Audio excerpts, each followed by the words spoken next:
안녕하십니까. 동국대 김정철입니다. 오늘은 인도 불교의 사상과 역사 세 번째 시간으로 인도 불교사의 시대 구분과 사상사에 대해서 이제 개관을 해드리겠습니다. 그러니까 앞으로 벌써 이제 두 강의 했기 때문에 앞으로 46번의 강의가 남았는데 이 46번의 강의 전체 내용을 오늘 한 2, 30일에 걸쳐서 제가 간략하게 먼저 요약을 해드리겠습니다. 인도 불교사의 시대 구분을 이제 하는 방법이 여러 가지 있겠지만은, 저는 여러분들 혹시 민족사에서 나온 책 중에 인도 불교의 역사라는 책이 있습니다. 그러니까 두 권, 상하 두 권으로 되어 있는 책인데, 일본의 히라카와 아키라 평천창이라는 학자가 저술한 그런 책입니다. 그러니까 인도 불교의 역사죠. 여기에서 얘기하는 이제 그런 시대 구분을 따라서 말씀을 드리겠습니다. 일단 이 불교 시대를 불교의 역사적 발전을 이제 크게 구분하면은 총 5단계에 걸쳐서 발전해 나왔다라고 얘기할 수 있는데요. 인도 불교가 제일 처음에 이제 원시불교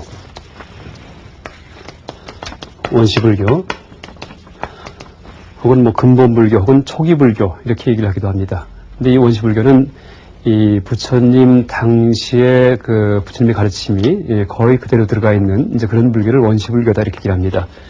그래서 일단 원시불교가 있겠고요. 이것을 시기는 한 부처님이 열반하신 다음에 한 100년 정도까지 이 기간을 이 원시불교 시대다. 그러니까 부처님의 가르침이 거의 변화 없이 그대로 남아있던 시대가 바로 이 원시불교의 시대에 속한다라고 얘기를 합니다.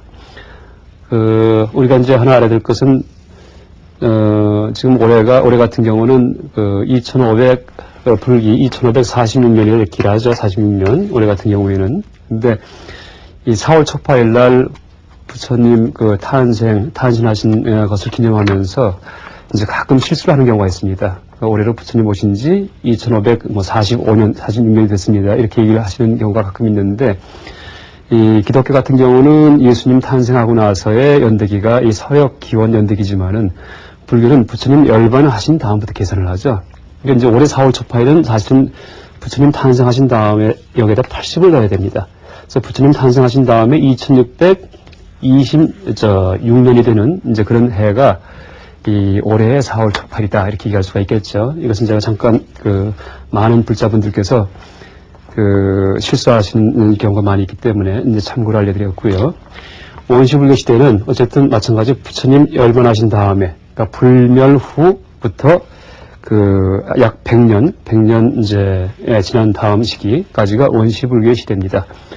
근데 이 원시불교라는 말을 어떻게 해서 붙이게 됐냐 하면은, 이 부처님 열반하시고 나서 100년 정도 지나고 나니까 이 불교 교단 내에서 부처님의 가르침에 대한 해석의 차이로 인해서 이 부파의 분열이 일어납니다. 부파의 분열이, 그러니까 종파가 분할되는 거죠. 그래서 이 처음에 이제 사양자부라는 그런 보수적인 부파와 그 다음에 대중부라는 진보적인 부파의 분열이 일어나게 되는데, 이 분열이 일어났던 시기가 바로 불멸 후 약 100년 정도 지난 다음입니다. 그래서 이때를 기점으로 해서 이제 이때까지가 원시불교 시대다 이렇게 얘기를 하죠.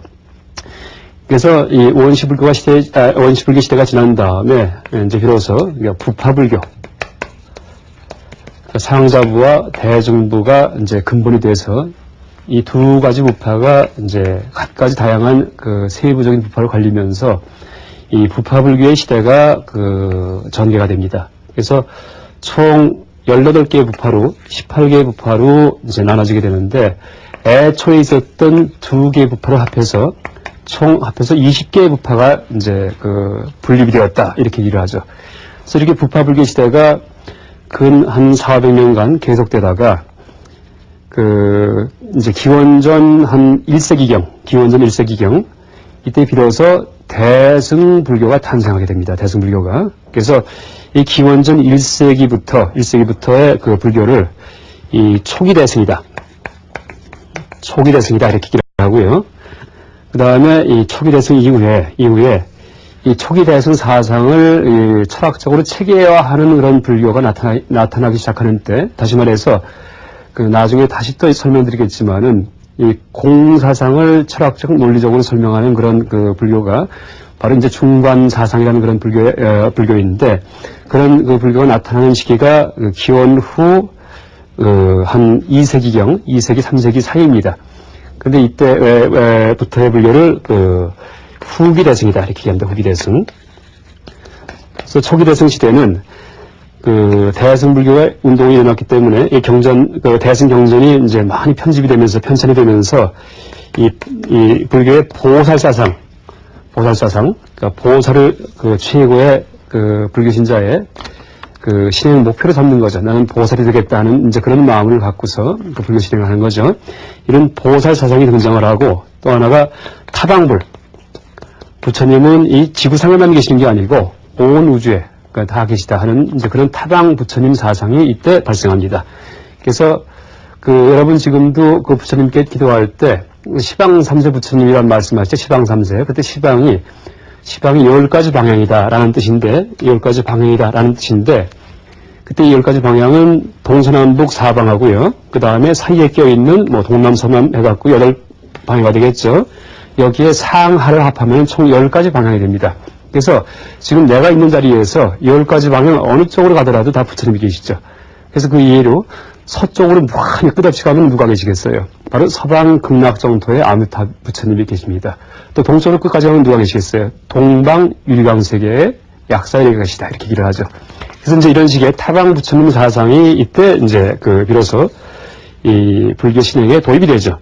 그러니까 새롭게 생긴 거라고는 얘기할 수 없고요. 전부 다 이 초기 대승이건 후기 대승이건 절대 불교가 새로운 불교가 탄생한 게 아니고 이 초기 불교에 있던 이제 온갖 다양한 사상들의 논리적 귀결로서 이런 대승이 탄생했다 이렇게 얘기할 수 있습니다. 이제 그 내용에 대해서는 제가 다시 얘기를 드리겠습니다.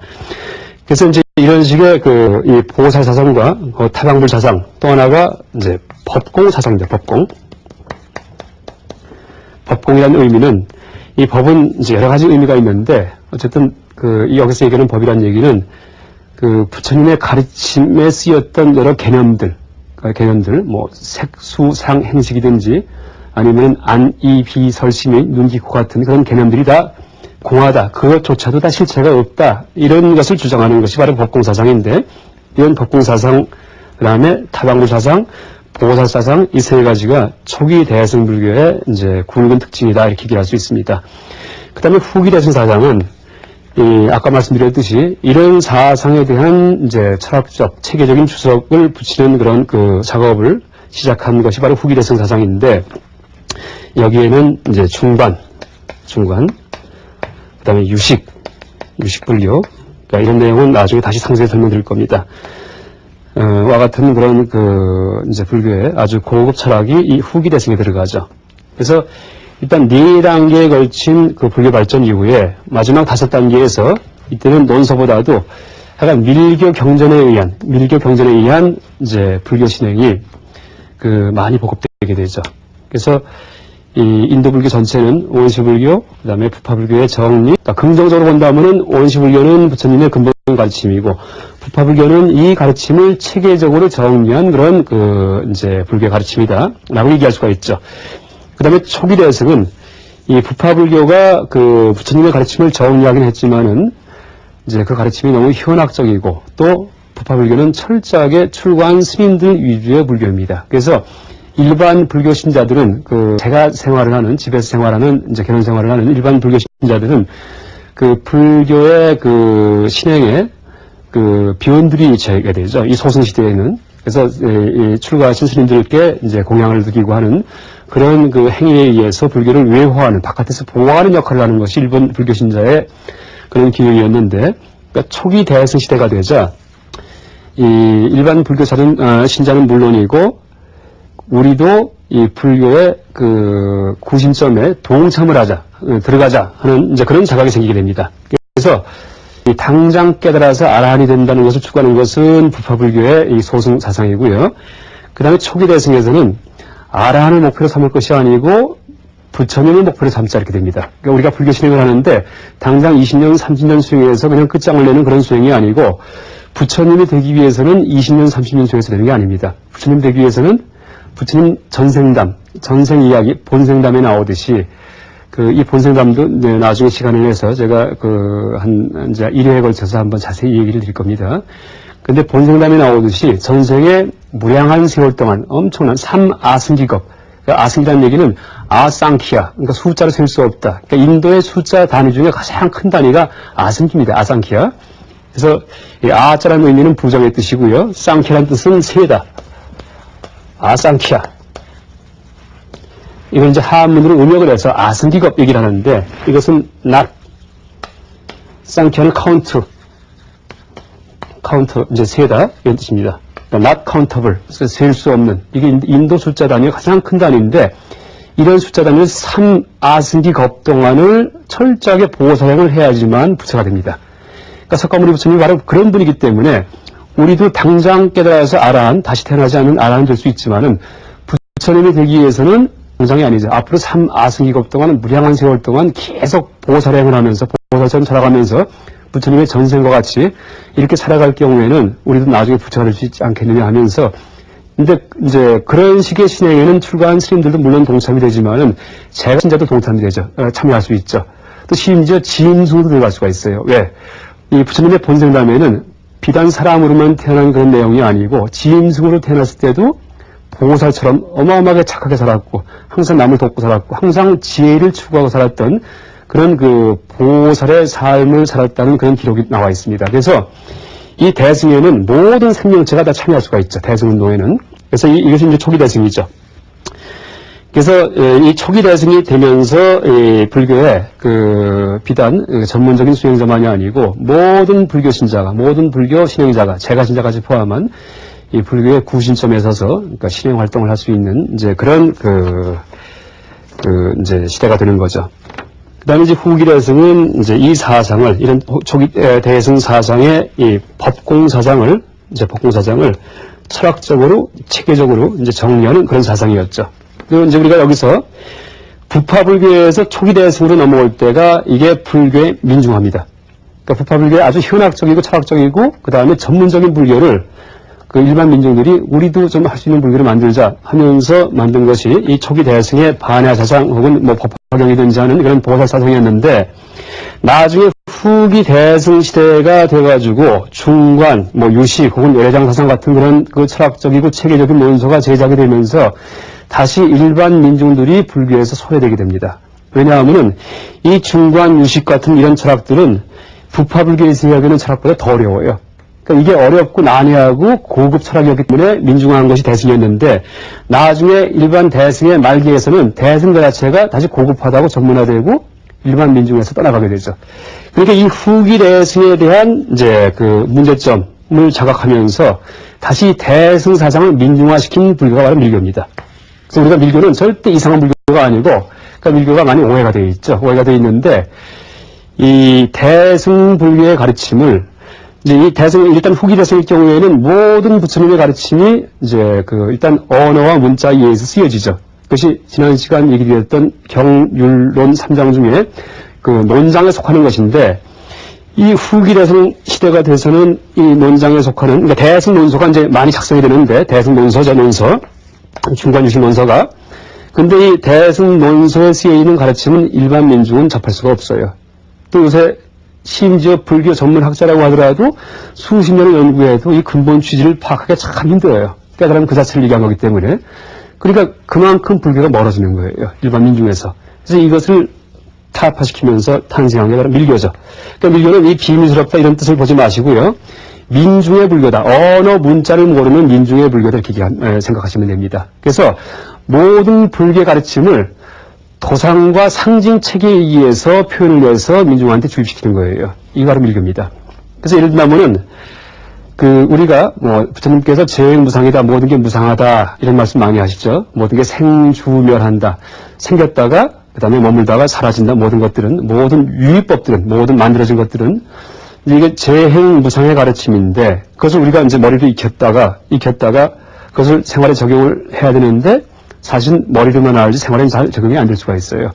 무상한 것을 틀림없이 불교 경전에서 배웠는데 재행무상을 배웠는데 나한테 갑자기 어떤 불행한 일이 닥칠 경우에는 깜짝 놀랄 수가 있죠. 그죠? 감당을 못할 수가 있어요. 그러니까 머리 따로 놀고 감정 따로 논다는 얘기예요. 또 무상한 것을 부처님 경서에서 배웠는데 나한테 굉장히 행복한 일이 일어나면 교만에 빠질 수가 있어요. 그것도 언젠가 사라질 거라는 걸 알지 못하고서. 그래서 실제 무상이든지, 그러니까 예를 들어갖고 이런 가르침을 그냥 언어와 문자에 의해서 알려줄 경우에는 그것을 소화해서 내 것으로 만들기가 사실 힘들죠. 굉장히 고급 지식을 가진 사람이 아닐 경우에는 이제 그것이 이제 체화되기가 힘들다 이렇게 얘기할 수가 있죠. 근데 이 밀교일 경우에는 그것을 어떻게 가르치냐 하면은 하나의 이제 제가 예만 들어드린 겁니다. 여러분 아마 최근에 TV에서 티베트 불교에 대한 그런 이제 녹화한 장면들을 많이 이제 접할 수가 있을 텐데, 여러분들. 근데 모래로 만다라의 그림을, 그러니까 티베트 불교에서는 이제 만다라. 그러니까 우주의 모습을, 그러니까 부처님과 보살님들이 이런 이 종교적인 그런 영적인 어떤 신격적 존재들이 계시는 그 모습을 이 도상으로 표현한 것이 이제 만다라죠. 만다라를 그리는 이제 작업을 하는데 이것을 모래로 그리는 경우가 있습니다. 모래, 색깔 모래, 아주 빨간 모래, 노란 모래, 파란 모래, 색깔 모래를 다 그리는데 이 모래 만다라를 갖다가 이 바닥에다가 이제 그리는데 뭐 며칠이 걸릴 수도 있고 몇 달이 걸릴 수가 있죠. 이렇게 티베트 스님들이, 그러니까 티베트는 일단 밀교가 불교 신앙의 핵심이 되어 있죠. 티베트가 모래 만다라를 그린 다음에 나중에 어떻게 하는 걸 봤습니까? 나중에 그걸 잘 보관하는 게 아니고 한순간에 싹 지워버리죠. 한순간에요. 그렇게 정성껏 만들었는데 한순간에 다 뭉개버리는 거예요. 그게 무슨 얘기냐 하면은 바로 무상을 체득하는 거예요. 내가 그렇게 정성껏 만든 걸 갖다가 다 발기발기 찢어버리는 거예요. 그러니까 그 훈련을 평생 해보세요. 만약에 달라라마 같은 경우도 아침마다 어떤 수행을 한다는 얘기하냐 하면은 어린아이들 블럭 쌓기 있죠. 블럭 쌓기. 아주 유리든지 아주 예쁜 그런 이제 벽돌로다가 블록 쌓기 같은 탑을 이렇게 쌓는 이제 그런 놀이를 해요. 놀이가 아니고 이제 다 종교 의식입니다. 아침에 일어나서 진을 내면서 탑이 다 쌓여지면은 왁 뭉개버려요. 그 아침마다 하는 중이에요. 그게요. 그게 무슨 얘기냐 하면은 재행무상을 머리로 가르치는 것보다 그런 작법을 몇 번 하고 나면은 몸에 터득이 돼요. 그렇죠. 그러니까 실제는 문자를 모르는 일반 민중일 경우에는 재행무상의 가르침에 대해서 우리가 사실 참 그걸 체득하기가 쉽지가 않죠. 체득해도 관념으로 들어오고 뭔가 심오한 철학적이고 나와는 관계없는 그런 교리처럼 이렇게 오해할 수가 있죠. 근데 그것을 도상과 상징과 실천에 의해서 알려줄 경우에는 그냥 몸에 배버리죠. 진짜 재행무상이. 그래서 이 밀교는 이렇게 대승불교만이 아니고 대승은 물론 다 소승을 포함하는 대승입니다. 모든 불교의 가르침을 도상과 상징 체계에 의해서 이제 일반 민중한테 전하는 이제 그런 불교 사상이 바로 밀교 사상이다 이렇게 얘기할 수 있습니다. 그래서 이제 밀교하면은 또 혹시 오해하는 분들은 성적인 표현이 많이 있죠. 성적인 표현. 그러니까 티베트 불교 이제 종교 의식 도구들 전시하는 그런 전시가 가끔 우리나라에 열리는데 가보면은 남자 여자분이 앉아서 이렇게 교합하고 있는 이제 섹스하고 있는 그런 모습에 부처님 모습을 볼 수가 있어요. 아주 기겁을 하죠. 특히 우리나라 유교 문화권, 전통적인 그런 금요교 문화권이었죠. 또 서양의 청교도 문화권 사람들은 보면은 아이고 이것은 아주 나쁜 그런 종교 같구나 하는 오해를 할 수가 있죠. 그런데 그런 식의 존상은 그렇게 하라는 얘기가 절대 아닙니다. 그것은 상징체계예요. 그래서 그때 남자 부처님은 누구냐 하면은 아버지예요. 아버지인데 그 아버지는 누구냐 하면은 방편, 자비방편의 상징이고요. 자비방편. 그 다음에 여자 부처님은 누구냐 하면은 반야지혜의 상징입니다. 그래서 그것을 반야모, 방편, 부 이렇게 얘기합니다. 그래서 우리가 불교에서 얘기하는 성불의 경지가 되면은 부처님의 경지가 되면은 자비와 지혜가 합의된 그런 체험을 한다는 얘기예요. 아주 큰 대락, 큰 즐거움이죠. 그런데 자비와 지혜 이게 합의된 경지를 말로 아무리 설명하는 것보다 일반 민중한테는 어떻게 돼요? 아주 간단한 동영에 의해서 나타낼 수가 있죠. 큰 즐거움이다. 엄청난 깨달음이다. 그것이 바로 깨달음이다. 그래서 실제는 티베트에서 사용하는, 이제 밀교에서 사용하는 그런 여러 가지 이 존상들이든지 이 조형물들, 이 전부 다 그렇게 하라는 것이 아니고 다 상징입니다, 상징물. 그리고 아까 얘기드렸듯이 일반 민중한테는 그런 식의 불교의 가르침이 들어가는 것이 실제 그 사람을 변화시키는데 더 이제 효과가 좋죠. 말에 의해서 지식을 집어넣는 것보다도. 그래서 이것이 밀교입니다. 그래서 이 원시불교가 부파불교로 전문화됐다가 다시 초기대승을 통해서 민중화가 되고 후기대승에서 초기대승이 전문화가 됐다가 다시 밀교를 통해서 이제 민중화가 되었다. 이렇게 얘기할 수가 있습니다. 이것이 이제 전체 인도 불교의 전개 과정입니다.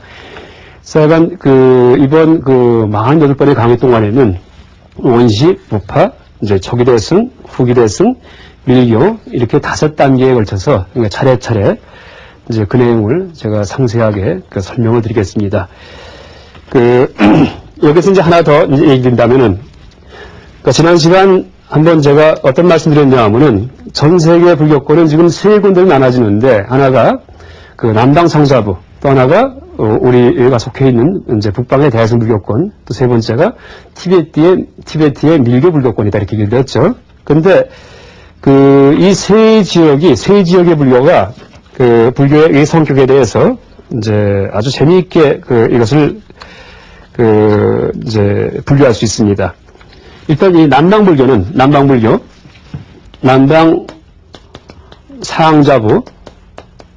상자부는 지금 남방불교가 먼저 말씀드렸던 부파 20개의 부파 중에 그 중에 상자부 하나만이 지금 남방불교에서 신봉되고 있는 겁니다. 나머지 19개 부파는 없어졌죠, 남방에서. 그래서 남방상자부 이렇게 부릅니다.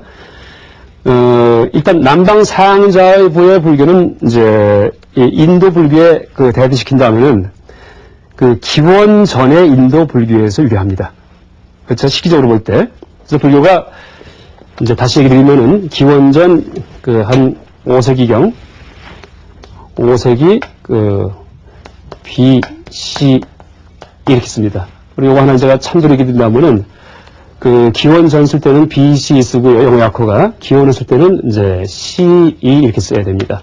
이것은 일반 종교학 하는 분들이 우리가 연대기를 얘기할 때 기원전을 BC 쓰고 기원을 AD 쓰는데 이것은 절대 종교 중립적인 용어가 아니기 때문에 이것은 써서는 안 된다 이렇게 얘기를 하죠. 이것은 불교인들의 얘기가 아니고 종교학을 하는 분들의 얘기입니다. 그래서 종교학 하는 분들은 기독교에 대한 종교학 논문 쓰더라도 AD, BC를 쓰지 않습니다. 왜냐하면 BC라는 얘기는 before Christ, 그러니까 예수님 이전 시대의 약자입니다. BC. AD는 anno domini. 이건 무슨 뜻이냐면 우리 주님의 시대 이런 뜻입니다. 그래서 AD, BC에는 철저하게 기독교라는 종교성에 들어간 이제 AD, BC라는 용어는 그런 용어이기 때문에 이것은 이제 어떤 보편적인 사회에서 쓰는 용어로 적당하지가 않다 얘기를 하면서 서양의 종교학자들이 CE, 그러니까 기원 후는 CE를 써라. 이것은 common era. 이것은 통상적인 연대기. 그러니까 우리가 ADBC 안 쓴다고 해서 단군 연을 쓰기도 그렇고 하니까 그냥 똑같이 올해는 2002년이다 이렇게 쓸 수가 있는데 거기에 대해서 2002년 CE입니다. 2002년. 그러니까 통상적인 연대기, 그러니까 common era 이제 2002년. 혹은 기원전은 before common era. 그러니까 이 통상적인 연대기 이전 시대의 이제 시대다 이렇게 얘기를 해서 BC 이렇게 씁니다. 그래서 특히 이제 불교 서적이든지 종교관계 어떤 서적을 쓸 경우에는 이제 가능한 한 이런 용어를 쓰는 것이 좋다 이렇게 얘기를 합니다. 그래서 어쨌든 원시 불교가 기원 전부터 5세기 before common era 시작을 해가지고 그렇죠? 센트리 이제 기원 전후까지 이렇게 이어지는데 이때의 이 남방 상자부는 이 시대에 부파의 한 일파로다가 형성되어 있던 것이 지난 시간 얘기드렸던 마힌다 스님에 의해서 스리랑카로 전해져 갖고 그것이 현재까지 이제 전수되는 거죠. 그래서 기원 후에 인도 내에서 발생했던 불교랑 물론 이제 그것도 영향을 미치긴 하지만은 새롭게 대승 불교 유식 중간 나타난 것들은 실제는 현대 남방 상자부에서는 거의 이제 이 불교 경전으로 사용을 하지 않고 있죠. 그 다음에 우리가 속해 있는 북방 대승 불교권은 먼저 얘기 드렸듯이 기원을 한 60년, 70년 사이에 한일 경전이 번역이 되면서 이제 언제까지 번역이 되냐면 현장 스님이 기원 후 7세기 정도입니다. 7세기. 그 다음에도 밀교 경전이 번역되고 한 8세기까지 계속 경전이 번역이 되는데 그 이후에는 인도 불교가 들어오지 않습니다. 그래서 우리가 속해 있는 이 북방 불교권은 기원 전후에서부터 기원 후 8세기 서력 기원 후 여기까지가 이제 이 북방 불교권입니다. 그 다음에 이 티베트는 불교가 나중에 아주 늦게 들어갑니다. 그래서 기원 후 8세기경 700년대 8세기에 들어갔다가 인도 불교가 나중에 이제 인도에서 불교가 사라질 때, 그러니까 기원 후 13세기경 이제 그 이슬람교도가 침입을 해서 불교 사원을 다 골라서 파괴가 되죠. 나중에 이제 불교가 인도에서 사라진 원인에 대해서는 다시 얘기 드리겠지만은, 8세기부터 기원 후 13세기까지의 인도에 있던 불교가 들어가는 것이 바로 티베트 불교입니다. 그래서 우리가 시기적으로 지금 현재 남아있는 불교를 전통적으로 불교를 신봉하고 있는 세 지역의 불교가 시기적으로 명확하게 구분됩니다. 그러니까 가장 먼저 시대께 남방상자부, 중간 시대가 이제 바로 기원 전후부터 8세기까지가 북방 대승불교고요. 그다음 마지막 이제 이 티베트 불교는 기원 후 8세기부터 이 불교가 멸망한 그런 13세기까지의 불교가 바로 티베트 불교다 이렇게 얘기할 수 있습니다. 그래서 오늘은 이제 이렇게 인도 불교의 이 시대 구분에 대해서, 시대 구분과 각 시대에 나타나는 불교 사상의 특징에 대해서 얘기 드렸는데요. 그래서 원시, 부파, 그다음에 초기 대승 사상과 후기 대승, 이렇게 밀교, 이렇게 이 5 단계에 의해서 전체 불교사를 구분할 수 있다라는 점을 이제 마지막에 말씀드리면서 오늘 강의를 마치겠습니다.